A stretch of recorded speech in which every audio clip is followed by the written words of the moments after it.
നമുക്ക് ആദർശിന്റെയും നയനയുടെയും നാളത്തെ നല്ലൊരു വിശേഷം കേട്ടാലോ? അതിനുമുമ്പ് ഒരു കാര്യം പറഞ്ഞോട്ടെ. ഉം.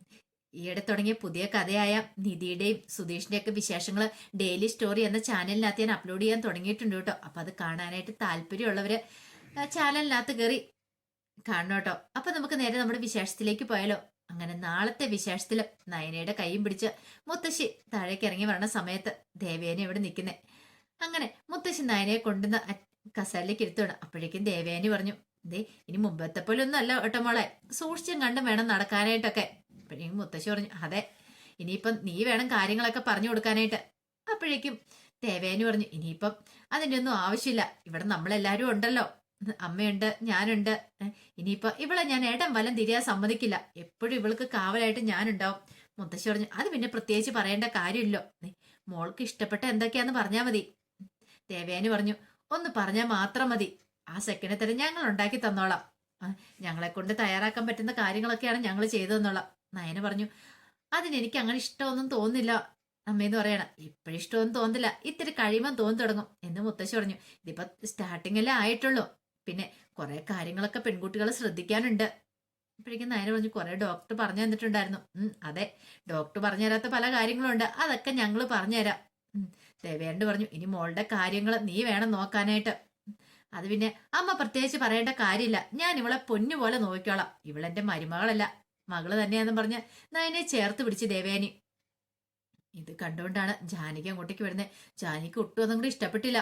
കാരണം നയന ഗർഭിണിയാന്ന് അറിഞ്ഞ കഴിഞ്ഞപ്പോ തൊട്ട് നയനെ എല്ലാരും കൂടെ ചേർത്ത് പിടിക്കുന്നേ, അതിന് മാത്രം എന്താ എന്നൊരു ചിന്തയായിരുന്നു ജാനകിയുടെ മനസ്സില്. പക്ഷെ ജാനകി അത് പുറമെ പ്രകടിപ്പിക്കുന്നില്ലെന്ന് മാത്രം. പക്ഷെ ജലജ അങ്ങനെയല്ല, മനസ്സിലുള്ള അപ്പൊ തന്നെ അത് കുറെയൊക്കെ പറയുകയും ചെയ്യും, പറഞ്ഞിട്ട് അങ്ങോട്ട് പോകത്തുള്ളൂ. ജലജയുടെ മനസ്സിലാണെങ്കിൽ ഇപ്പൊ അസൂയ പെരുത്തിരിക്കുന്ന സമയം. ജലജ വല്ല മാറാരോഗം എനിക്ക് പിടിക്കണമെന്ന് ഓർത്തിരുന്ന, പക്ഷെ ഇങ്ങനെ ഒരു സന്തോഷ വാർത്ത വന്ന് സഹിക്കാൻ പറ്റുന്നില്ല അപ്പുറം. അപ്പൊ അതിൻ്റെതായ ഒരു വിഷമം ജലജയ്ക്ക് ഉണ്ടായിരുന്നു. ജലജയാണെങ്കിലും മുറിക്കകത്ത് പോയി എന്ത് ചെയ്യണം എന്ന് ആലോചിച്ചിരിക്കുകയാണ്. ആ സമയത്ത് അനാമയാണെങ്കിൽ നല്ല വിഷമത്തിലിരിക്കുക. കാര്യങ്ങളൊന്നും നടന്നതുമില്ല, കടിച്ചതുമില്ല, പിടിച്ചതും ഇല്ലാത്ത അവസ്ഥ കൊണ്ട് പരാതി കൊടുക്കുകയും ചെയ്തു. അവസാനം നാണം കെട്ട് ഇറങ്ങേണ്ട വരുകയും ചെയ്തു. അപ്പോഴേക്കും വേണു അങ്ങോട്ട് വന്നു. വേണു വന്നിട്ട് ചോദിച്ചു, അല്ല മോളെ നീ ഇതെന്തെടുക്കും ഇവിടെ? എന്തെടുക്കാനാ? ഇവിടെ പ്രത്യേകിച്ചൊന്നും എടുക്കാനില്ലോ, മനുഷ്യൻ നാണം കെട്ടത് വെറുതെ ആയി. അല്ല മോളെ, എത്രയും പെട്ടെന്ന് തന്നെ ഡിവോഴ്സിന്റെ കേസ് ഫയൽ ചെയ്യണ്ടേ? എന്തിന്? ഡിവോഴ്സിന് കൊടുക്കാത്തതിന്റെ ഒരു കുഴപ്പം കൂടെ ഉള്ളു. ഇനി ആ കേസ് കൊണ്ട് കൊടുത്തിട്ട് എന്തായി? അവസാനം നമ്മൾ നാണം കെട്ടില്ലേ? അവരുടെ വക്കീല് നല്ല ഉഗ്രം വക്കീലായിരുന്നു. ഒടുവില് നമ്മുടെ വക്കീലിനെ അവിടെ ഇട്ട് വട്ടക്കൊട്ടയിട്ട് വെള്ളം കുരിച്ചു. എന്തേലും പറയാനുണ്ടായിരുന്നോ? നാണിച്ച് തല കുണിച്ച് നിൽക്കാനല്ലേ പറ്റുള്ളൂ എന്നും പറഞ്ഞു ഡിവോഴ്സ് വേണ്ടേ?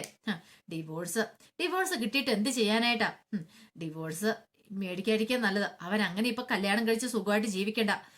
ആ നന്ദു എന്ന് പറയുന്നവളെ കല്യാണം കഴിക്കാനായിട്ടായിരിക്കും അവന്റെ താല്പര്യം. മോളെ, നമ്മളിങ്ങനെ വാശി പിടിച്ചിരുന്നിട്ടുണ്ടെങ്കിൽ നിന്റെ ജീവിതം തകർന്നു പോന്നെ. അവനൊരാണ് അറിയാലോ.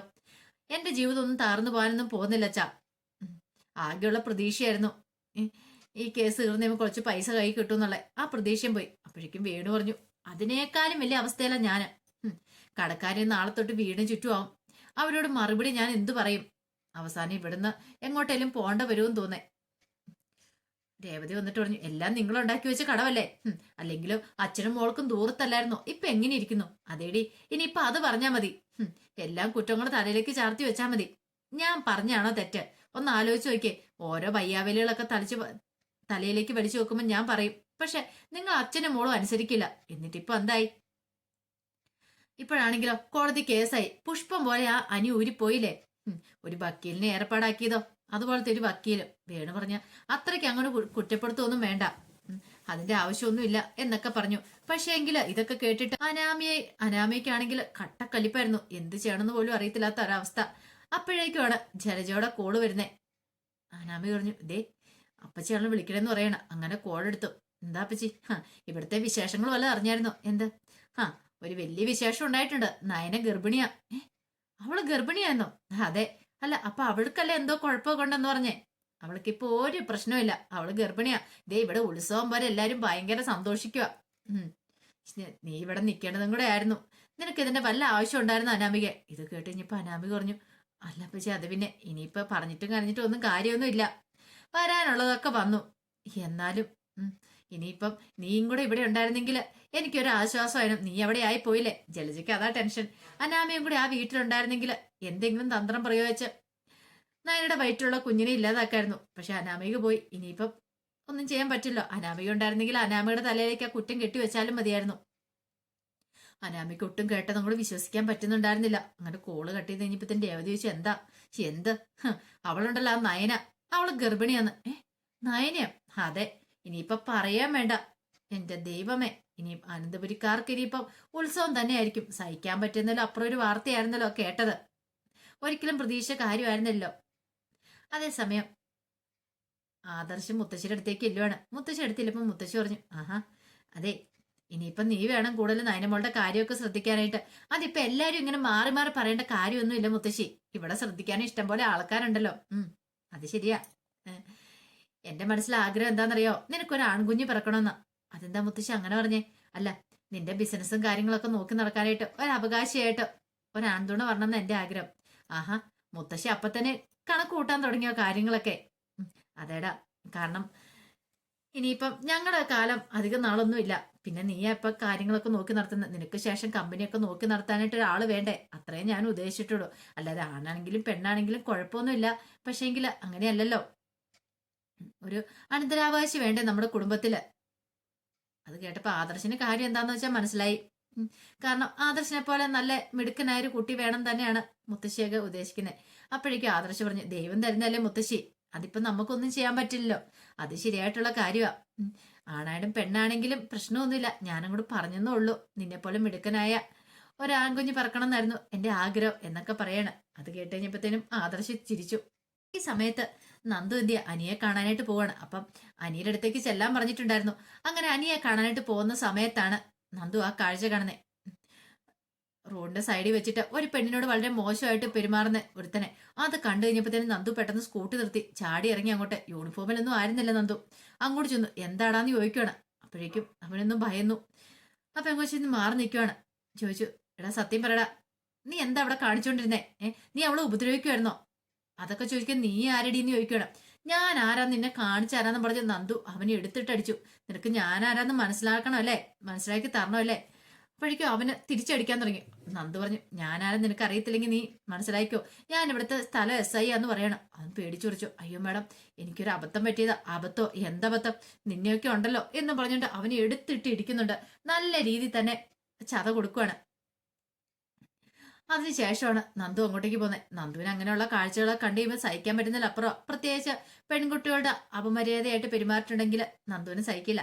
ഈ സമയം നവീന്റെ അടുത്തേക്ക് അനി പോയിട്ടുണ്ടായിരുന്നു. അപ്പം അനിയും നവീനും കൂടെ കാണുവാണ്. കണ്ട് സംസാരിക്കുന്ന സമയത്ത് അനി പറഞ്ഞു, ശരിക്കും പറഞ്ഞാല് ഇതേ ഇപ്പൊ നവീൻ ഉള്ളതുകൊണ്ട് മാത്രമാണ് ഞങ്ങൾ ഇങ്ങനെ നിൽക്കുന്നത്. അല്ലായിരുന്നെങ്കിൽ ഞങ്ങളെല്ലാം ജയിലിൽ പോയി കിടന്നേനും.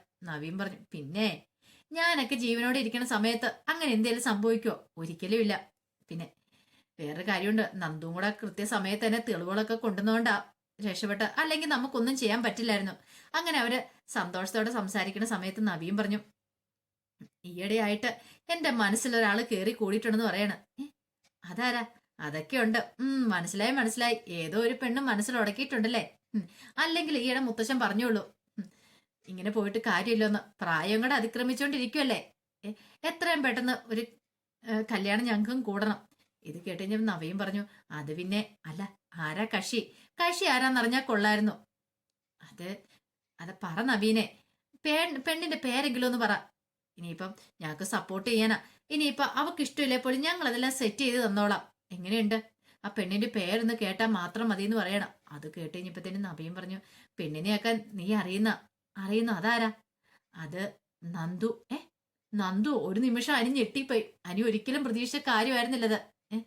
അനിക്ക് എന്ത് ചെയ്യണമെന്നറിയില്ല. അപ്പൊ നവീൻ അറിയത്തില്ലല്ലോ, നന്ദു അനിയും തമ്മിലുള്ള കണക്ഷനെ കുറിച്ചൊന്നും അറിയത്തില്ലല്ലോ. അതൊന്നും അറിയത്തില്ലാതെയാണ് നവീന്റെ മനസ്സിലേക്ക് നന്ദു കയറിക്കൂടിയത്. കാരണം നന്ദു പലപ്പോഴും പല പ്രകടനങ്ങൾ കാഴ്ചവെച്ചിട്ടുണ്ടായിരുന്നു, തെളിവുകൾ കണ്ടെത്താനും എല്ലാ രീതിയിലും. അപ്പോഴൊക്കെ നന്ദുവിനെ ശ്രദ്ധിക്കുന്നുണ്ടായിരുന്നു. പക്ഷെ ഇതോ അനിയ നന്ദു വേറെ ആരും ശ്രദ്ധിച്ചില്ല. കാരണം അവർക്ക് അതിന്റെ ആവശ്യമില്ല. നല്ലൊരു ഫ്രണ്ടാണ് നവീന്, ആ രീതിക്ക് മാത്രമേ കണ്ടിട്ടുള്ളൂ. പക്ഷെ ഈ പേര് കേട്ട് കഴിഞ്ഞപ്പോഴത്തേനും അനിയാണ് ശരിക്കും വെട്ടിലായി പോയത്. എന്ത് ചെയ്യണമെന്നറിയില്ലാതെ അനി ധരിച്ച് നിൽക്കുവാണ്. അപ്പൊ അതിന്റെ വിശേഷങ്ങളൊക്കെ കാണുന്നത്. ഇനി എന്തായി തീരുമെന്ന് അറിയത്തില്ല. നവീനോട് അനി ചിലപ്പോൾ സത്യങ്ങളൊക്കെ തുറന്നു പറയായിരിക്കും. അല്ലെങ്കിൽ നവീൻ അത് അറിയോ തന്നെ ചെയ്യും. അപ്പൊ അതിന്റെ വിശേഷങ്ങൾക്കായി നമുക്ക് എല്ലാവർക്കും കാത്തിരിക്കാട്ടോ. ഒരിക്കൽ കൂടി എല്ലാവർക്കും ശുഭരാത്രി നേർന്നുകൊണ്ട് നിർത്തുന്നു. നന്ദി.